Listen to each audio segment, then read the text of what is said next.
Сәлеметсіздер ме, құрметті әріптестерім. Мен бүгін өзімнің тәрбие сағатында қалай мақсатыма жеткендігі туралы сіздермен бөліскелі отырмын.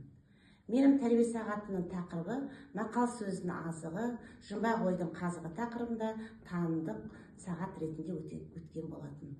Бұл танымдық сағат 5-ші сыныптар арасында өткізілген болатын. Жалпы тәрбие сағатының мақсаты оқушыларды ата-бабамыздан қалған мақал мәтел айту, жұмбақ шешу, өсиет сөздерді біліп жүру, сол арқылы адамгершілікке, өз ойын нақты айтуға, әдемі сөйлеуге тәрбиелеу болатын. Сөз өнері арқылы оқушылардың дүниетанымын кеңейту негізгі мақсатының бірі болатын.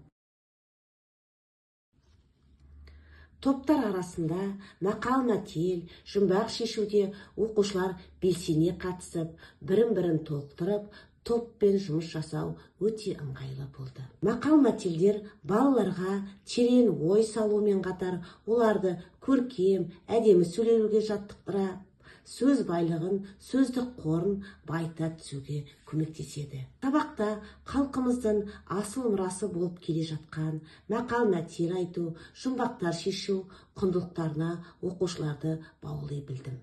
Сабақта оқушылар мақал мәтел табуда, жұмбақ шешуде сөз тіркесінің мағынасын керемет түсіндіріп, оларды аша біліп, өздерінің ойларын нақты жеткізе біліп, жұмбақты шешіп шеберлікпен ой өрістерінің кеңдігін керемет тамаша көрсете алды. Білім алушылар мақал мәтелдер, жұмбақтарды шапшаңдыққа, қызығушылықпен, өзінің шеберліктерімен сабақтың құндылығын арттыра түсті. Осындай танымдық сайыстар бір жағынан шәкірттердің сөздік қорын байытуға қолданған жаңа тәсілдерінің бірі болып саналды. Танымдық сайыс өз мақсатына жетті деп ойлаймын. Сайыс барысында оқушылар жұмбақ шешуде, мақал айтулары көңілімнен шықты.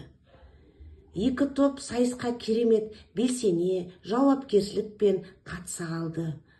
Сайыс соңында топтарға баға беріп, сайысын әр бөлімі бойынша қорытындылап, талдау жасап, топтардың жеңіске жеткенін марапаттап, ең үздік мақалшы, ең үздік жұмбақ шешкен балаларға марапаттар табысталды.